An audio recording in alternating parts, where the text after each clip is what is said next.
A new exclusive report in Us Weekly reveals actor Denzel Washington had a heated confrontation with rapper Sean Diddy Combs at an all-night party back in 2003. Denzel Washington, widely respected as one of Hollywood's most grounded and principled figures, found himself in an unexpected situation at one of Diddy's infamous no-holds-barred parties. According to rumors, Denzel witnessed something so alarming that it compelled him to act.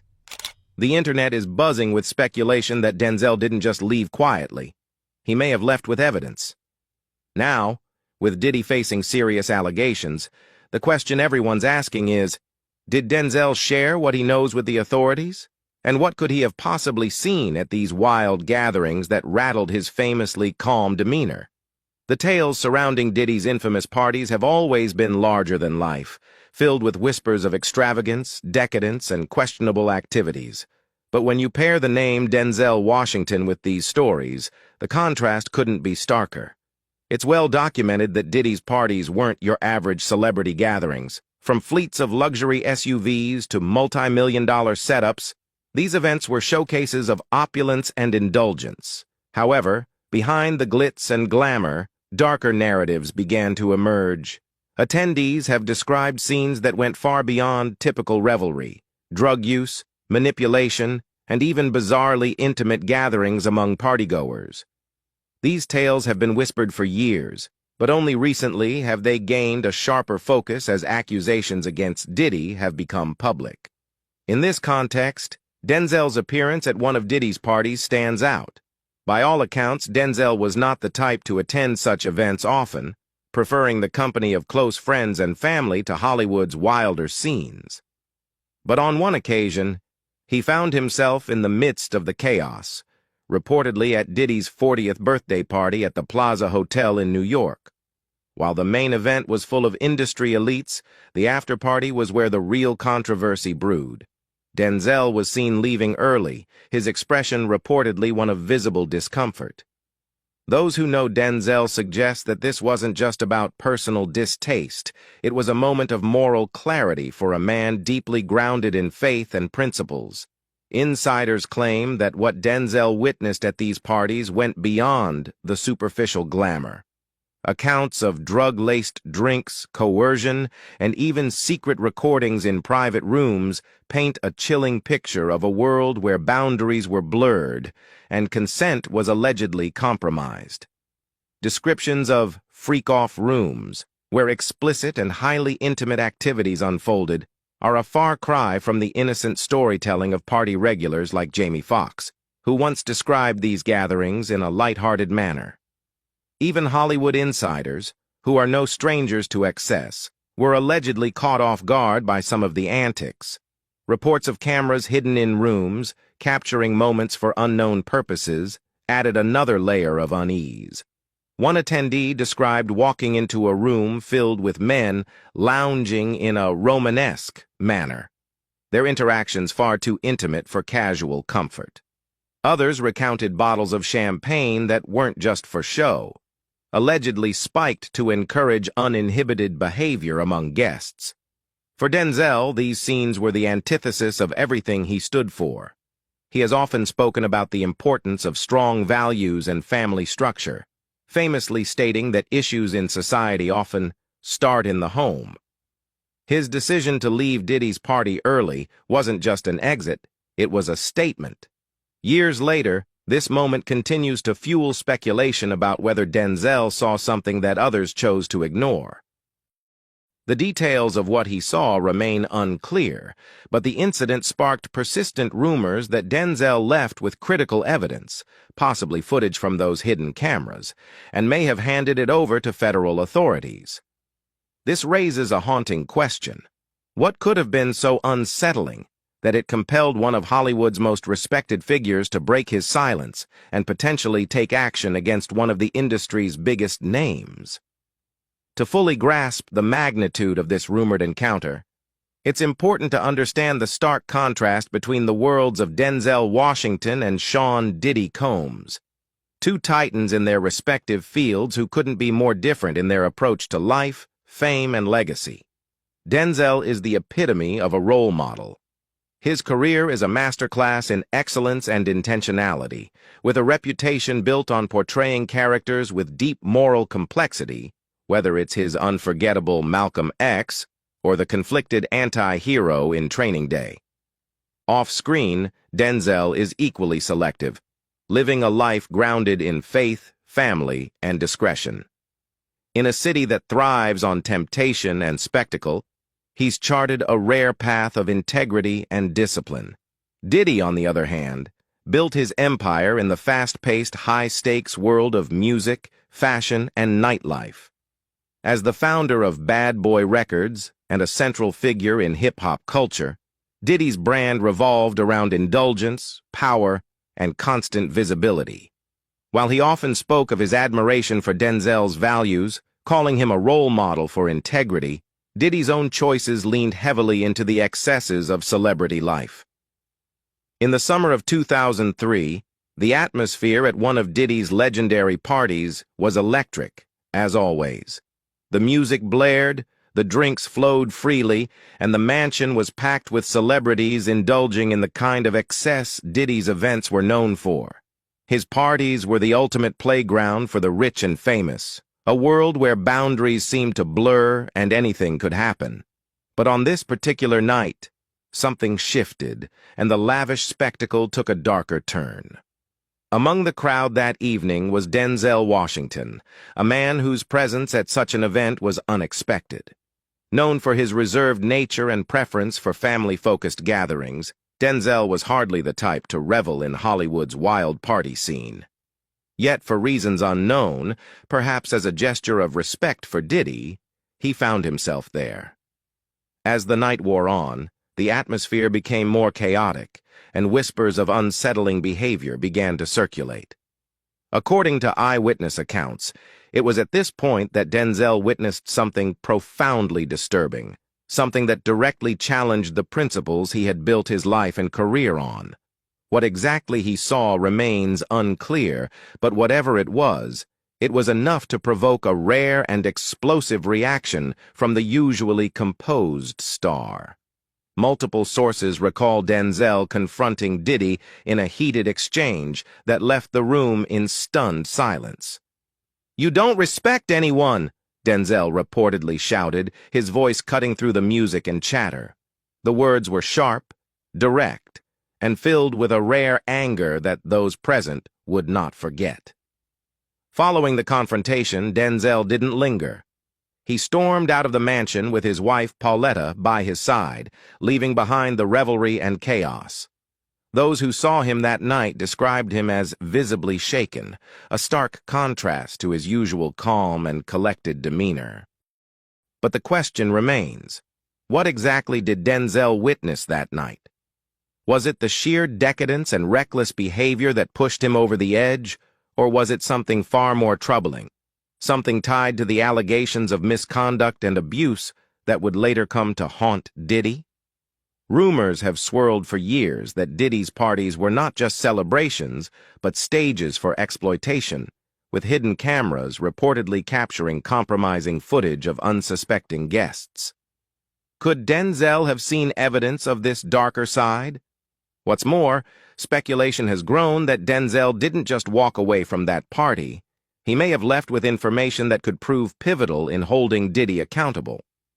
The whispers suggest that Denzel's confrontation and abrupt exit weren't just about taking a stand in the moment, but may have been the first step in a larger effort to expose the truth. While Denzel has remained silent about that night, the incident continues to fuel questions and theories, especially as Diddy faces mounting legal troubles. Was that fateful evening in 2003 the moment where Hollywood's image of untouchable opulence began to crack? And did Denzel's moral compass drive him to take action in ways the public may never fully know? Some insiders believe that Denzel Washington may have witnessed something that now sits at the center of federal investigations: manipulation, coercion, or worse. For a man like Denzel, known for his unwavering principles and calm demeanor, to lose his temper publicly, it had to have been something serious. Witnesses at that 2003 party insist that his outburst wasn't just about egos or personality clashes. Instead, it seemed to stem from something much deeper, a dark truth brewing beneath the surface, one that wouldn't fully emerge until years later, as Diddy's legal troubles began to pile up. In the years since, rumors have swirled around Denzel's involvement in the ongoing saga.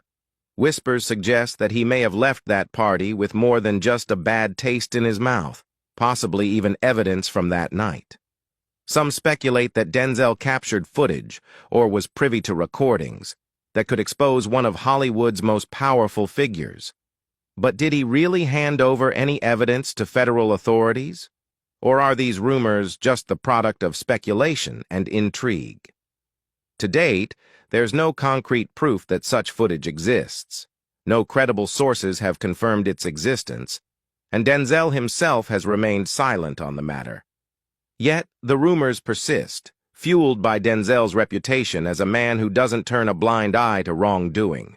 His moral compass and integrity make it easy for people to believe that if anyone could blow the whistle, it would be him. Even without tangible evidence, the possibility that Denzel might hold the key to unraveling Diddy's empire continues to capture the public's imagination. What's clear, however, is that Denzel's actions on that night weren't about making a scene or grabbing attention. His heated confrontation with Diddy, his decision to leave abruptly, and his steadfast avoidance of Hollywood's excess all point to a man who saw something he simply couldn't ignore. Whether or not Denzel possesses any evidence, his response that night stands as a powerful statement. It raises the question, could Denzel, quietly and without fanfare, have been one of the first to challenge behaviors that would later contribute to Diddy's legal downfall? The allegations against Sean Diddy Combs are casting a shadow over his legacy, stirring up old controversies and bringing fresh accusations into the spotlight. Some of these stem from uncomfortable interactions and testimonies by people who've been in his circle, while others involve shocking legal developments. Here's a deeper look into the claims and their implications. A resurfaced clip shows Diddy repeatedly pressuring rapper Fabulous during an interview to party with him, even as it was clear that Fabulous felt uneasy. Diddy's persistent approach, combined with remarks like, "I like when you like this, Daddy," left many viewers uncomfortable, fueling online discussions about his behavior. This moment wasn't isolated, as former Bad Boy Records artist Elephant Man and ex-NBA star Lamar Odom have shared their own reasons for avoiding Diddy's private gatherings. Elephant Man, who once worked closely with Diddy, admitted that while he collaborated professionally, he avoided the social scenes Diddy was known for, saying, "We never catch party, bro." Similarly, Odom reflected on his experiences, mentioning that larger events were fine, but smaller gatherings felt more suspect, leading him to steer clear. The situation escalated dramatically with serious allegations brought against Diddy by Rodney "Lil Rod" Jones, a producer who has accused him of running a racketeering enterprise. The allegations include claims of sexual misconduct, drugging guests at his parties, including underage girls, and forcing individuals into compromising situations. Jones's 73-page complaint has sparked a federal investigation, leading to SWAT raids at Diddy's Los Angeles and Miami residences. Authorities reportedly found weapons and videos allegedly documenting compromising situations involving Diddy's guests. The allegations suggest a pattern of behavior that spans multiple states, raising the possibility of charges under human trafficking and other federal laws. This isn't the first time Diddy has faced legal challenges. Former NYPD detective Derek Parker, known as the hip-hop cop, recalled past cases involving Diddy, including the infamous Club New York shooting with Jennifer Lopez and the assault of Steve Stout at MTV. These incidents, while resolved, demonstrate a pattern of proximity to controversy.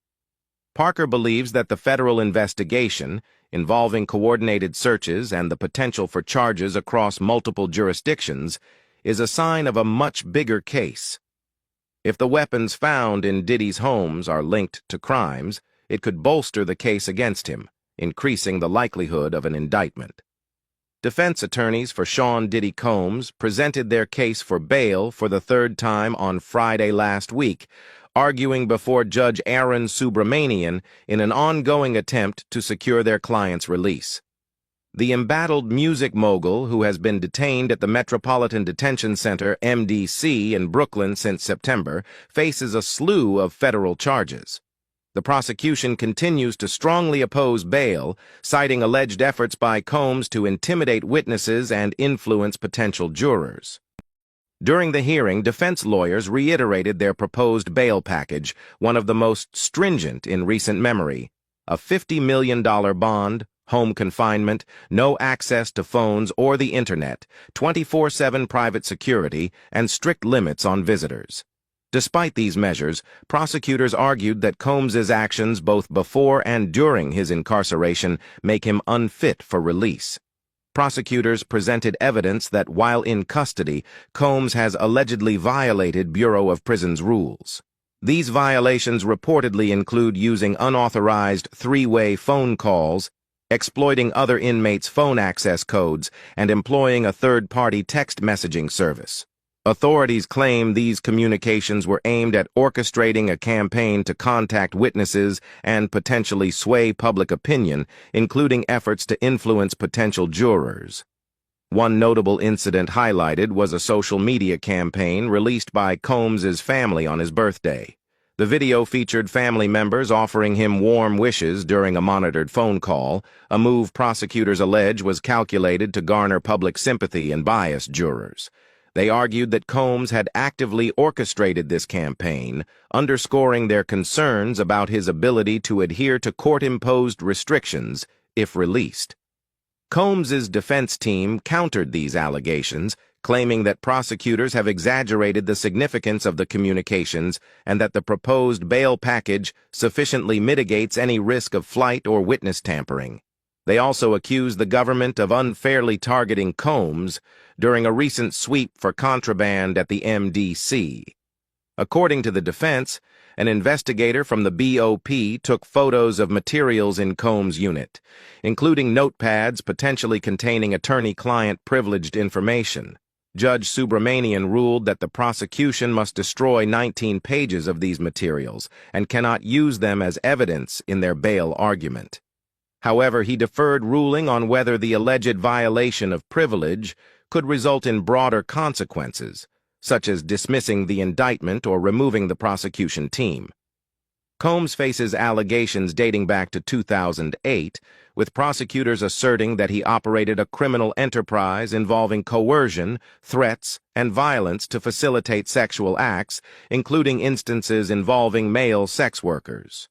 The government claims this enterprise also engaged in kidnapping and arson, painting a picture of widespread criminal activity.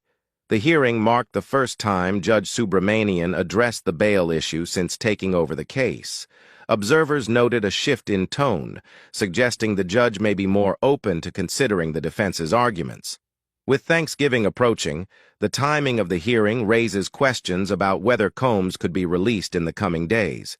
During a Friday court hearing, Judge Subramanian addressed significant concerns about the defense's credibility and arguments surrounding evidence in Sean Combs's case.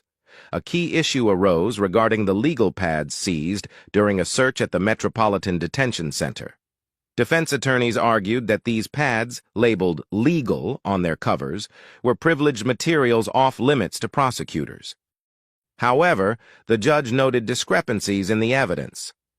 Photos taken during the MDC sweep reportedly showed that not all the pads had the word legal written on them. This discrepancy led Judge Subramanian to question whether the legal markings were added after the seizure.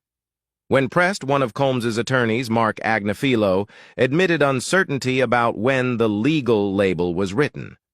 This prompted a stern warning from the judge, who reminded the defense to ensure their statements to the court were truthful moving forward.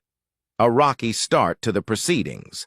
The discussion then turned to the contentious issue of bail. Prosecutors argued against pretrial release, citing Combs's alleged obstruction of justice, risk of flight, and overall dangerousness. Their skepticism extended to Columns's proposed 24/7 private security team, which was intended to monitor him during home confinement. Assistant U.S. Attorney Christy Slavic contended that members of this security team were compromised. One allegedly a co-conspirator, whose phone was confiscated, and another, a defense investigator accused of contacting witnesses inappropriately. In response, Agnifilo suggested that an independent security team could be appointed, emphasizing that Combs would face stricter conditions at home than in the MDC. This point led to a broader debate about whether Combs' wealth should be considered an asset or a liability in determining bail. Prosecutors argued that his vast resources made him a flight risk and enabled him to flout court conditions. Meanwhile, the defense highlighted the potential for Combs' wealth to fund robust bail conditions that could mitigate such risks. The judge also questioned whether Combs' alleged attempts to influence the jury amounted to obstruction. Prosecutors pointed to recorded phone calls from the MDC in which Combs reportedly stated, "I need only one," implying an effort to sway jurors. Slavic argued that this demonstrated a clear intent to obstruct justice. A key comparison emerged during the hearing when Judge Subramanian referenced the recent pretrial release of former Abercrombie & Fitch CEO Mike Jeffries. Jeffries, arrested on federal sex trafficking charges in a separate district, was released on a $10 million bail. The judge pressed prosecutors on why Combs, facing seemingly similar allegations, should not be granted bail. Slavic responded by emphasizing critical differences. Unlike Combs, Jeffries was not accused of violent acts, use of firearms, or ongoing obstruction. Additionally, Jeffries' alleged obstruction ended years earlier, and at 80 years old, he posed a lower risk than the 55-year-old Combs. The infamous 2016 video of Combs allegedly assaulting his ex-girlfriend, Cassandra Ventura, also surfaced during the hearing.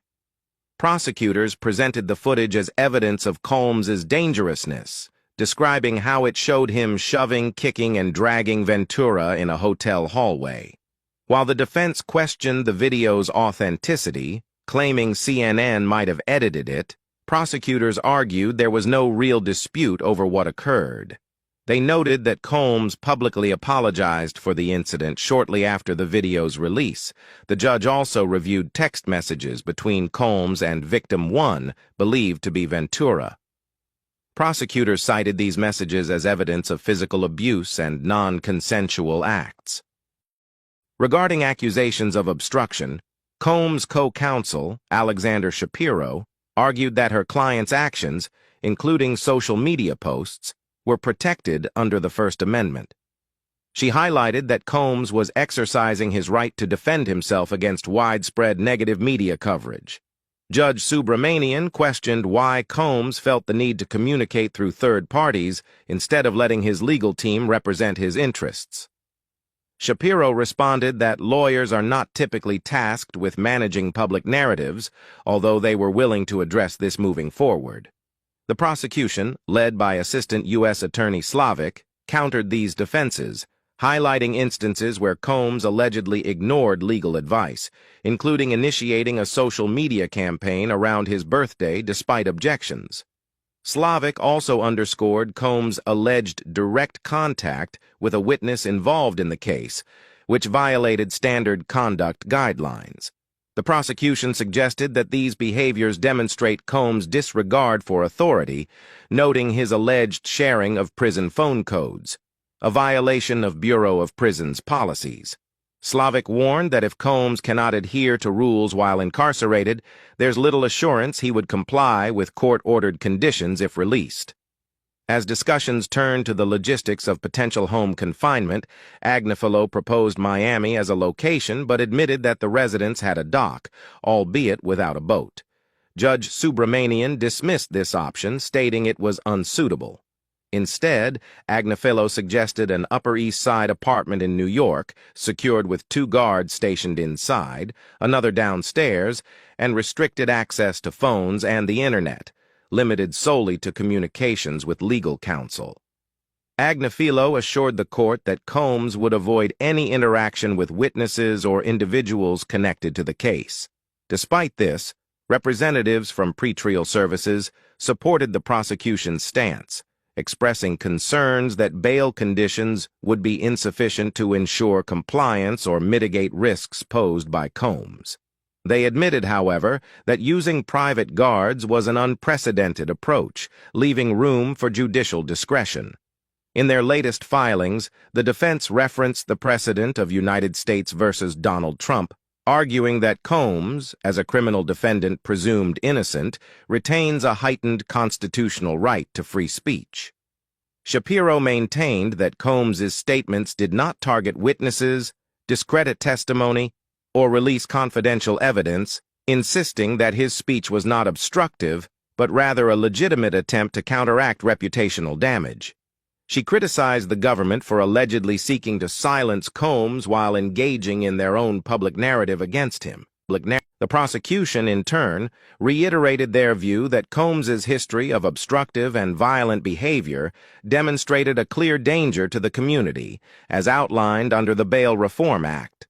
They argued that his release would not only pose risks, but fail to ensure his compliance with court-imposed restrictions. Judge Subramanian's deliberations signaled that he was considering the possibility of pre-trial release, an outcome two prior judges had swiftly denied. He requested both parties submit supplemental letters, due Monday at noon, to clarify outstanding questions about Combs' proposed speech limitations and bail conditions. If bail is granted, Combs would face stringent conditions, with violations likely leading to immediate reincarceration and forfeiture of any future release opportunities. However, should bail be denied, Combs's legal team may appeal to the Second Circuit Court of Appeals as a last resort. Meanwhile, the government is actively presenting evidence to a grand jury, potentially paving the way for obstruction charges or strengthening the existing racketeering case. If released, Combs would need to adhere strictly to bail conditions to avoid additional charges or permanent detention. As the hearing concluded, the decision on Combs' bail remains in the hands of Judge Subramanian, with a ruling expected soon. Should bail be granted, there is a possibility Combs could be reunited with his family just in time for Thanksgiving, marking a significant development in his ongoing legal battle.